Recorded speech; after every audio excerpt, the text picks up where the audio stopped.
Hello লালবদরের দেশ, কি অবস্থা তোমাদের? তোমরা তো কেমন লাগতেছে দেশের এই নতুন ভণ্ডবস্ত, নয়া ভণ্ডবস্ত ইনসাফ কেমন?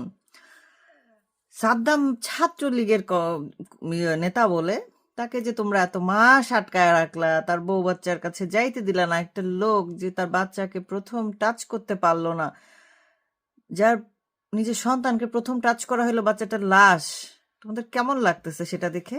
তোমরা তো খুব 2 দিন 3 দিন ধরে 3 4 দিন ধরে ন্যারেটিভ বানাইতেছো, প্যারোলার অ্যাপ্লাই হয় নাই, প্যারোলার অ্যাপ্লাই হয় নাই। তো তিনজন মিলে গল্প বানালো, বরিশাল যশোরের ডিসি এবং যশোরের যে জেলার তিনজন মিলে যে গল্পটা বানাইলো, সেই গল্পের তো কোনো আগাপুটকি দেখতেছি না আমি। তিনজনে মিলে 3 রকমের কথা বললো, তো কেমন লাগতেছে? তার মধ্যে সবচেয়ে ইন্টারেস্টিং ফ্যাক্ট আজকে দেখো, তোমরা যে চুদাইন্না আলাপ করো, ফ্যাক্টটা দেখো। আমাদের সকলের প্রিয় ফারুক ওয়াচিব একটা পোস্ট করেছে যে বিচারপতি মুক্তিযোদ্ধা মানিককে যখন কারাগারে নিয়ে যাওয়া অ্যারেস্ট করা হয়, মানে স্টেজ করা হয়, অ্যারেস্ট না তো স্টেজ করা হয়, কই যেন কই বর্ডার থেকে শুয়ে আছে, বর্ডার ক্রস করবে এরকম একটা নাটক করে।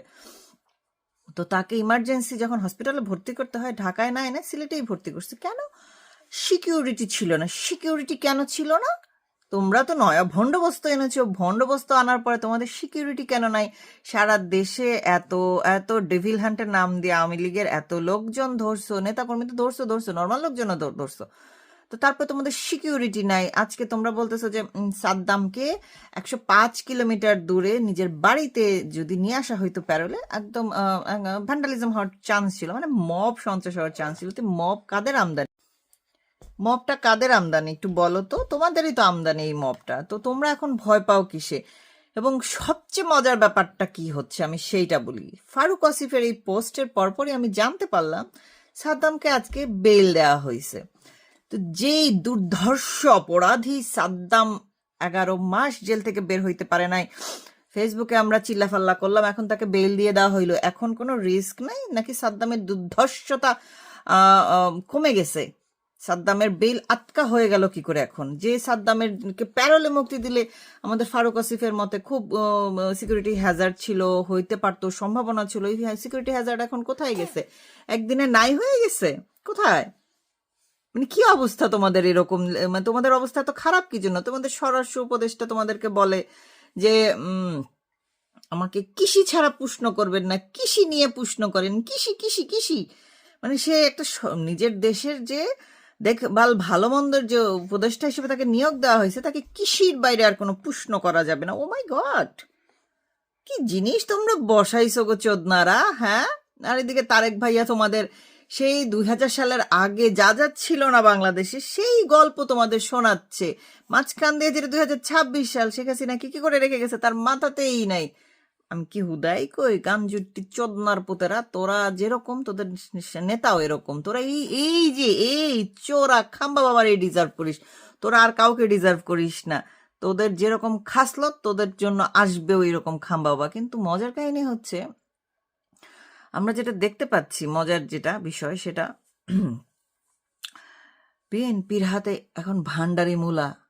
আমি ভান্ডারি মূলা সম্পর্কে নতুন নতুন শিখছি, নতুন জানতে পারছি যে এরকম একটা মূলা এক্সিস্ট করে। তো সেই ভান্ডারি মূলাটা এত বিশাল সাইজে হয়, একটা দিলেই আপনার হয়ে যাবে, বুঝতে পারছেন? হ্যাঁ, যে একটা দিলেই হয়ে যাবে। তো এই ভান্ডারি মূলা বিএনপির হাতে ধরায় দেওয়ার জন্য আমাদের জাহাসির ভাইয়ারা ব্যাপকভাবে ইঞ্জিনিয়ারিং করে রাখছে। তা আমি চাই এই বাঙ্গু চোদনার জাতিদের অন্তত 6 মাস হইলেও জাসির শাসন দেখা উচিত। তারুণ্যের প্রথম ভোট দাড়ি পাল্লায় দেন দেন, খুব ভালো হবে, ইনসাফ হবে।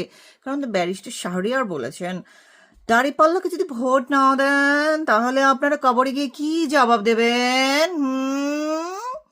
কিভাবে জবাব দিবেন? কবরে কি, কবরে আপনাকে জিজ্ঞেস করবে তো এই যে বাংলাদেশে একটা ভোট হচ্ছে, হে বাঙ্গু চোদনা জাতি তোমরা কাকে ভোট দিয়েছো, তোমাদেরকে এটা জিজ্ঞেস করা হবে কবরে। তোমরা এটা জানো না? মুনকার নাকি যে বদলাইয়া গেছে প্রশ্নের ধরন, প্রশ্ন যে প্রশ্ন আমাদেরকে সারা জীবন শেখানো হয়েছে, সেই প্রশ্ন যে এখন বদলায় গেছে, বাংলাদেশ শুধুমাত্র বাঙালিদের জন্য প্রযোজ্য হবে এই প্রশ্নটা, বুঝতে পারছেন? জামাত ইসলামী এমনই একটা দল যে ইসলাম রক্ষা করার জন্য জীবন যৌবন সব উৎসর্গ করে দিচ্ছে। এমনই উৎসর্গ করে দিচ্ছে যে দেখলাম ঢাবির কে বলল যে ডাকসু হচ্ছে বেশ্যাখানা। তো বেকসাখানা থেকে আমরা তো দেখলাম না গতকাল রাতে, মানে 25 তারিখ রাতে ঢাবি থেকে এরকম কোনো মিছিল বের হয়ে আসতে যে আমি কে তুমি কে, বেশ্যা বেশ্যা, প্রতিবাদ করলা না কেন তোমরা? শেখ হাসিনা যখন তোমাদের রাজাকার বলেছিল, রাজাকার নাতিপুতি বলেছিল, তোমরা তো পুকুর কাপড় তুলে নাচতে নাচতে চলে এসেছিলে। এখন কেন আসছো না? হ্যাঁ সোনা চাঁদগুলা, বলো কেন আসছো না তোমরা? কি সমস্যা হয়েছে? অসুবিধাটা কোথায়? অসুবিধাটা হচ্ছে তোমাদেরকে যে মূলার ঝুজ ধরায় দিচ্ছে, তোমরা সেটা টেরও পাচ্ছ না। টেরটা পাবা 12 তারিখের পরে। ইলেকশন যেরকমই হোক, তোমাদের কপালে যে শনি নাচতেছে, তোমাদের ওই যে ছোট পাখি আমাদের সর্বনাশ হয়ে গিয়েছে, ওটা তখন সারাদিন ফুটকি থাবড়া কানলেও লাভ হবে না, উল্লাবে না। এই যে যেমন আমাদের সকলের প্রিয় লালপাছা বুলবুল আমিনুল ইসলাম বুলবুল এসেছে, দেখেছে, বাংলাদেশের ক্রিকেটের পুনমারা দিয়েছে, দিয়ে এবার অস্ট্রেলিয়া চলে গিয়েছে, এবং সে বলেছে আমি ইলেকশনের আগে ফিরবো না, ইলেকশনের পরে ফিরবে কিনা সেটাও কিন্তু বলে নাই। সো বাংলাদেশের পুনমারা অলরেডি হয়ে গিয়েছে। হং মাংসাং আকাশ বড় তারা, হোগো মারা সেরা, হোগো মারা সেরা, হোগো মারা সেরা। মনে আছে সেই যে আফ্রিকান একটা লোক, আকাশ বড় তারা, হোগো মারা সেরা, হোগো মারা সেরা। আমরা খুব হাসছিলাম।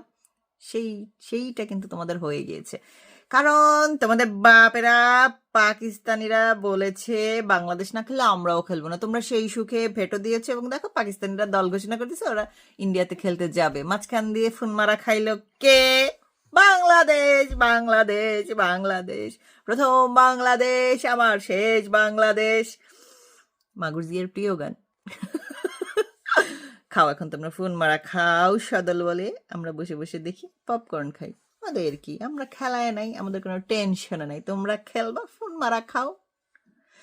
সেই জন্য একটা গান আমার খুব প্রিয়, তোমাদের উদ্দেশ্যে গানটা আমি আরেকবার গায়ে দিই।